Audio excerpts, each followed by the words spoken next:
Да, спасибо, будем служить.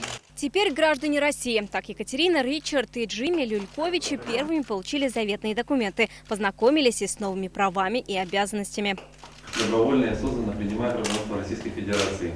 Клянусь соблюдать Конституцию и законодательство Российской Федерации. В семье Люльковичей 9 детей. У старших уже есть свои. В Челны им пришлось бежать из Донбасса в 2014 году из-за начала боевых действий. Здесь получили статус беженцев. 5 лет пытались получить гражданство. Но без официального дохода это сделать было невозможно, а без гражданства не брали на работу. Проблема начала решаться сразу после прямой линии с Путиным. Мы вас просим, помогите нам с получением гражданства.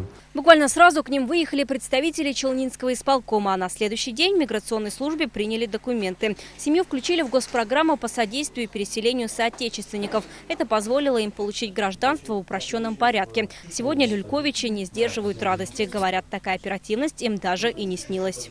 Рады, счастливы, что мы теперь граждане Российской Федерации. Слегка в шоке, когда они паспорта пронесли. Мы ожидали немножко другого.